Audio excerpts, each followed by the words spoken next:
I, 17, female, am turning 18 in a few weeks and I'm supposed to start college in 2 months. I got accepted into my first choice about a month ago and I was thrilled about it. They have a great microbiology program, which is what I'm interested in. Unfortunately, my excitement only lasted until my parents told me that they couldn't afford to send me there, and I had to pick my safety school instead because that was closer to home and would cost them a lot less. I got into an argument with them over it because it felt really awful that they told me to apply to whichever college I wanted to, but now that it was time to talk about the tuition, they were singing a different tune and were claiming not to have enough money to be able to afford the college I wanted to go to. My dad's a software engineer and my mom's the head of sales at a company and we live comfortably.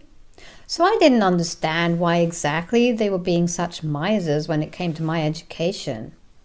I didn't even have siblings that they had to worry about, and to be fair, the tuition was well within their budget.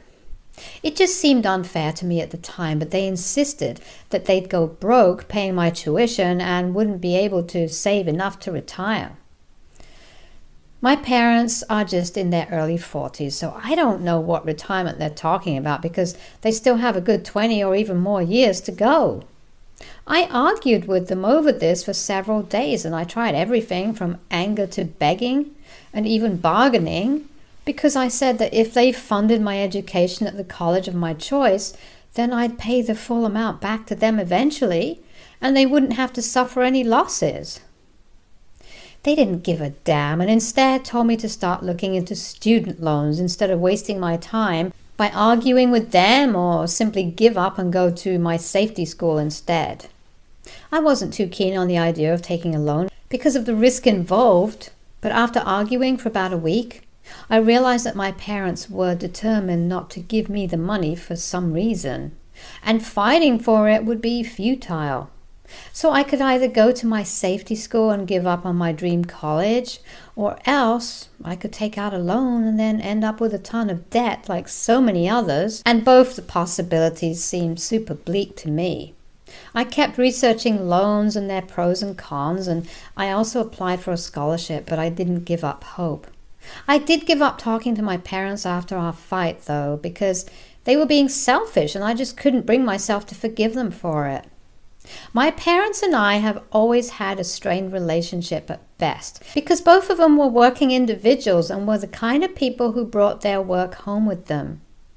It was mostly my grandparents, my dad's parents. My mom's parents passed away before I was born, looking after me and taking care of me while I was a child, and once I was old enough to be home by myself, they'd leave me alone for hours while they were out for work. Even when they came back home, they weren't particularly interested in me and would only do the bare minimum. They talked to me at meals sometimes and asked me about school and my friends, but I could always tell they weren't interested, and I wouldn't try to talk to them either because it just seemed pointless. I'm going to be blunt and just say it.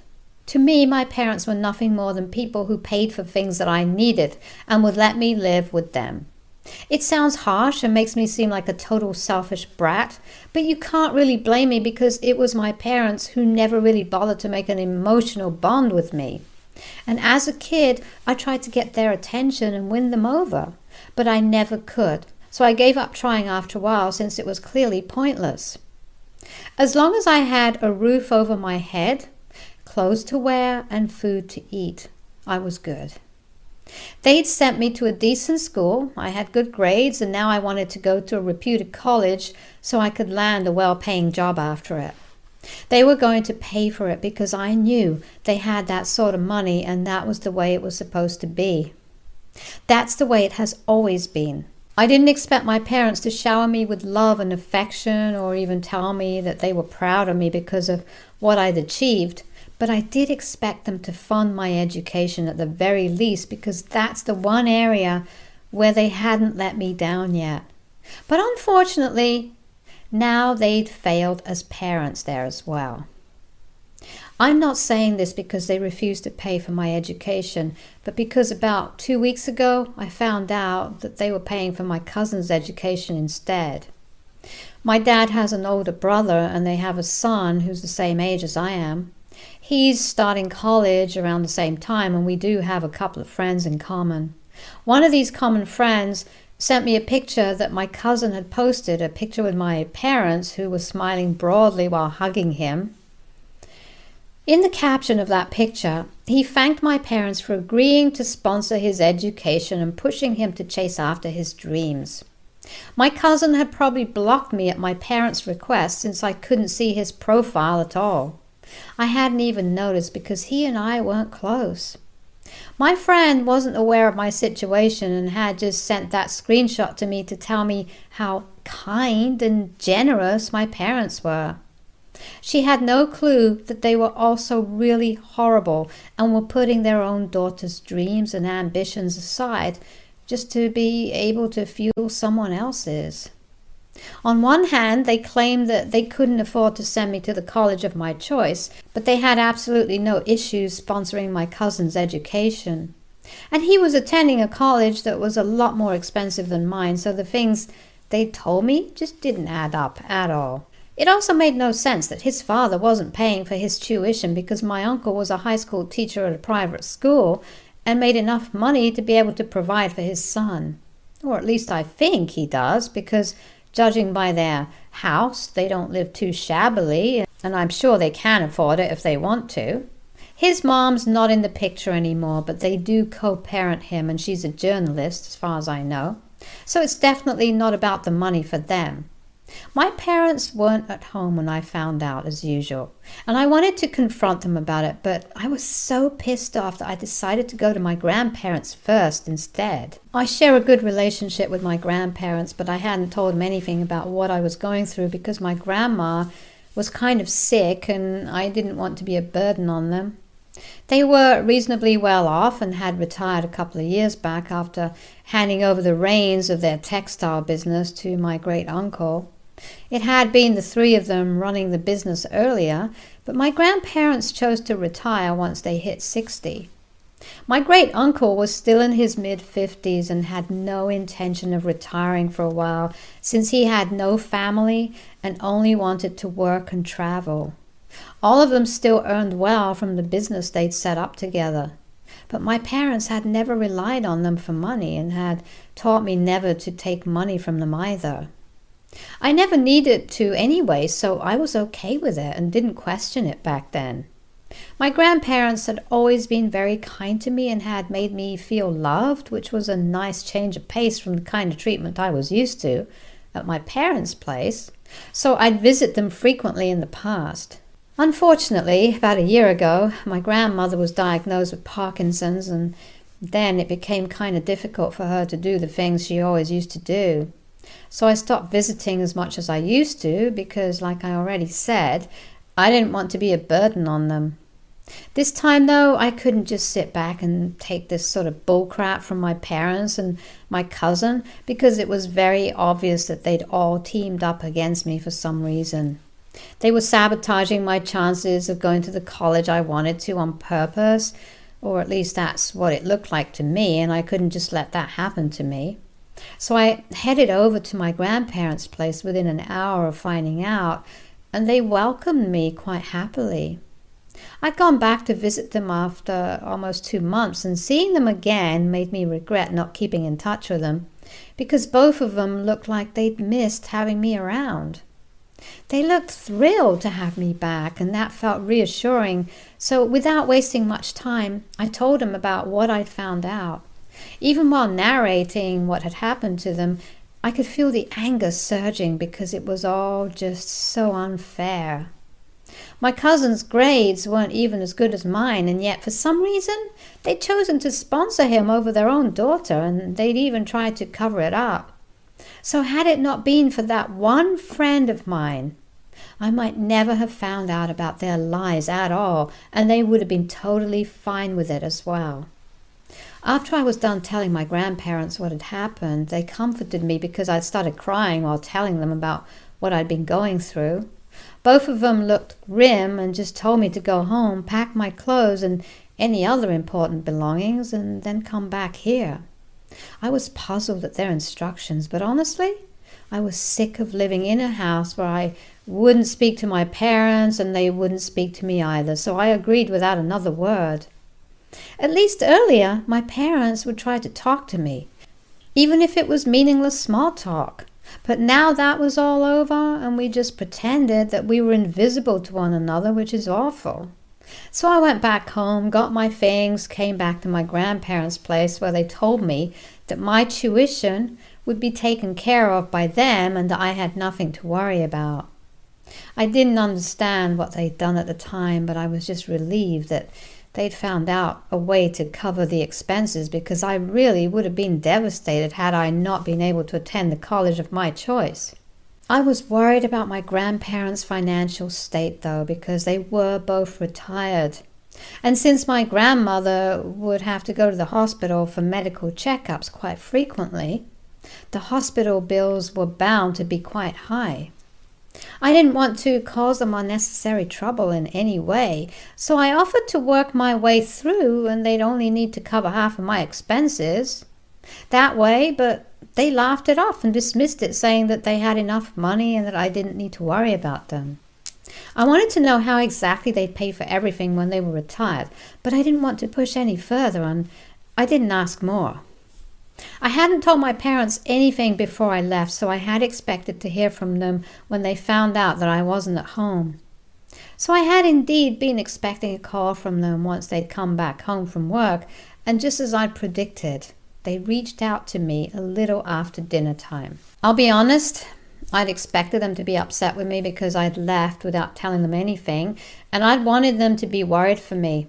It's petty and makes me sound like an attention seeker, but I just really wanted them to call me out of concern and ask me about my whereabouts so I could finally tell them off about what kind of horrible parents they'd been to me, and then they'd finally feel sorry about what they'd done. Unfortunately, none of it materialized, because instead of a phone call from my concerned parents, all I received was a text from them telling me how incredibly disappointed they were in me, and that they never even wanted to see me again, much less speak to me. Those were the very first lines of the message, and that threw me off because I hadn't been expecting it at all. But it got even worse as I continued reading their message. Apparently my uncle had lost his teaching job a couple of weeks ago for insubordination. They didn't elaborate more, but I'm guessing it must have been something big enough for him to get fired, since he was a pretty qualified man. His ex-wife is getting remarried in a few months, so she wasn't willing to cover the cost of her son's college tuition either. And with all the bills and other household expenses, my uncle just couldn't afford to send my cousin to the college he wanted to go. There had been a lot of outrage on my cousin's part when he got to know this, and had been threatening to run away from home, so my parents had stepped in and offered to sponsor him instead.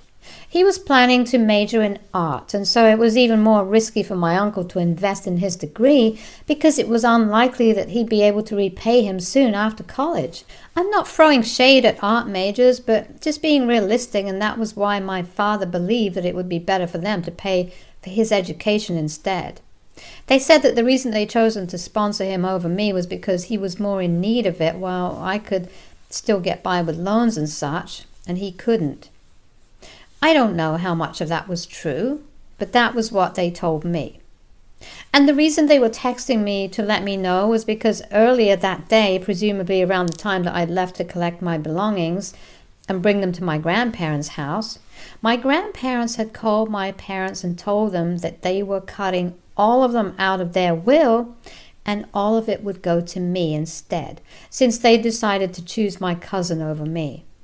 That was why my parents were furious at me for telling my grandparents what they'd done instead of discussing it with them first, which I guess might be a fair point. I don't know if they have a point or not, to be really honest, but I do think that what they did was still kind of messed up. I understand that this was coming from a place of concern for my cousin, but even then, I should have been their first choice and not my cousin. That just really hurt me, and I think anyone else in my place would have felt the same way. So when I received the text from my parents, I didn't respond to it because I didn't know what they'd expected me to say.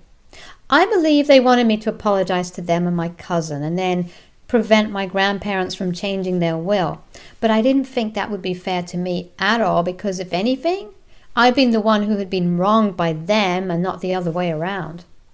A week had passed since I received that message, and I still haven't heard back from anyone in my family. I'm still living with my grandparents, and it's relatively more pleasant than living with my parents, but that text just keeps bugging me because I feel like I might have messed things up a little for everyone involved. It's true that I could have gotten by with student loans, but even my cousin could have gone that way, and yet he'd chosen not to. But I was expected to, just because he was being an immature brat who thought running away from home was a reasonable solution to his problems. I'd always known my cousin to be kind of bratty and downright annoying when he wouldn't get his way, but I'd thought he'd grown out of that behavior. Unfortunately, he hasn't, and now I've had to bear the brunt of that. I don't know if I should talk to my grandparents about the inheritance thing, though, because that's really their decision. At the same time, I don't need all that money, and I guess my parents and my uncle would need it in the future. I feel like I'm hoarding it and being cruel to them by depriving them of their inheritance and hogging it all to myself, and that I maybe should have at least talked to my parents before I came running to my grandparents to complain about what they'd done. So AITA for telling my grandparents that my parents were funding my cousin's education over mine and then taking over their entire inheritance? Before I say anything, I'd just like to thank everyone who commented on my original post.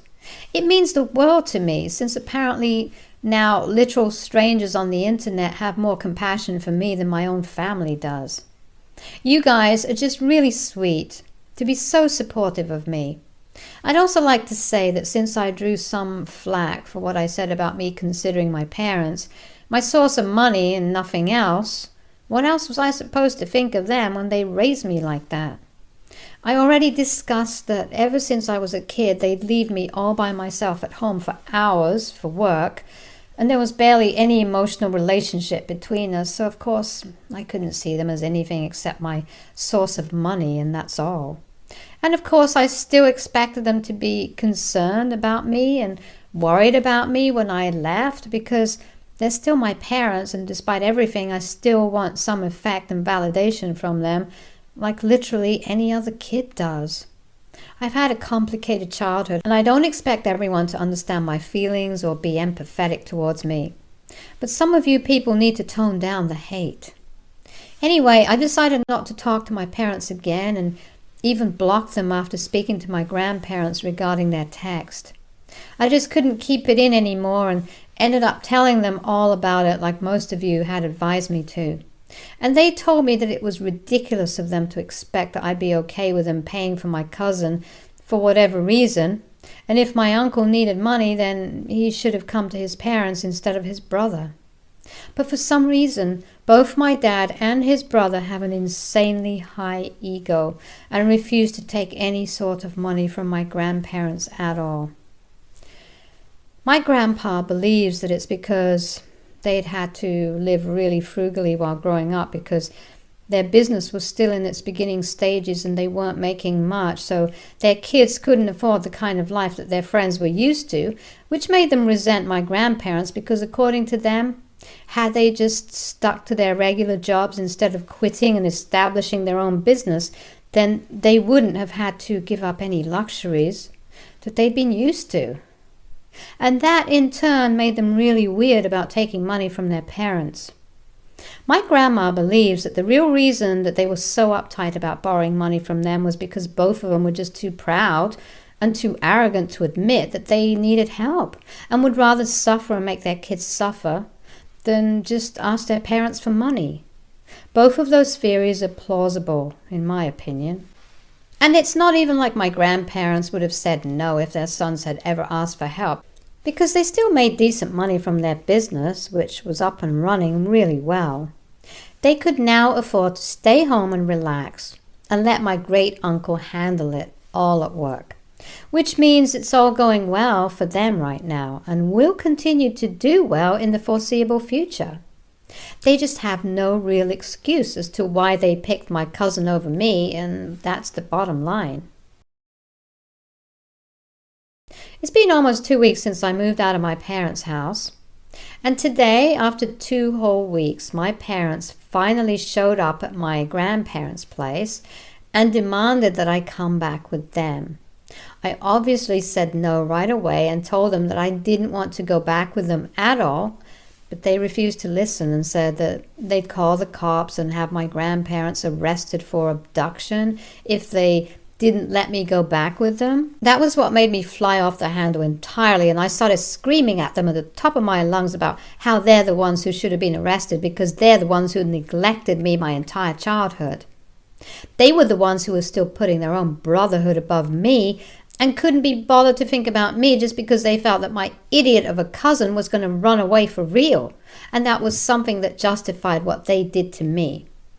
I felt a lot lighter after my tirade against my parents because it felt like years and years of anger, bitterness, pain, and resentment were making their way out of my body, and it honestly felt like I was spewing poison. My mother started to cry at the same point, but they didn't leave and waited for me to stop yelling before my dad told me that he was super disappointed in the way I turned out and that he wished he'd never come back to take me with him and make things right. When I demanded an explanation as to what he meant by making things right, he told me that he'd been planning to put me in touch with a friend of his who worked at a bank and would make it easier for me to get a loan, and then I wouldn't have to worry about my tuition anymore. At that point, I was so furious that I felt like pushing my parents out of the house. His idea of making amends wasn't giving me what was rightfully mine, my college fund, but instead he believed that putting me in touch with a banker would make it all okay for me. I couldn't believe that he'd even had the audacity to say that, and I could feel another fit of rage coming on. But luckily, my grandparents asked him to leave me alone and not come back. I'd be 18 in a couple of weeks anyway, and I really didn't need their consent to live with whoever I wanted to anymore. And even if I wasn't 18, I would rather go to prison than go back to living with my parents. Their emotional unavailability and arrogance almost ruined my life once. I wasn't about to let it happen once again. They're gone now. And just to make sure they can't take any legal action against my grandparents for letting me stay here, we're also in talks with an attorney. My grandparents were sweet enough to apologize to me for not taking me away from my irresponsible parents back when I was a kid, so I wouldn't have had to face all of this in the first place. But I don't think that's their fault anyway. I'm disappointed that my parents turned out to be like this, but I can't say I'm surprised. This was always going to happen at some point. It was just a matter of when. They've let me down countless times, but now I'm not letting them do this to me anymore. We're done, and I'm finally going to be free from them now. Just experienced my first day of college, and boy, was it a great day. My parents are no longer in the picture, so it's just my grandparents, a couple of friends, and you guys who get to hear about it. Well, at least until I make a couple of new friends. I just hope that the next couple of months treat me just as well as today did. My grandparents are very proud of me, and I feel so thankful that I have such an amazing support system to back me up.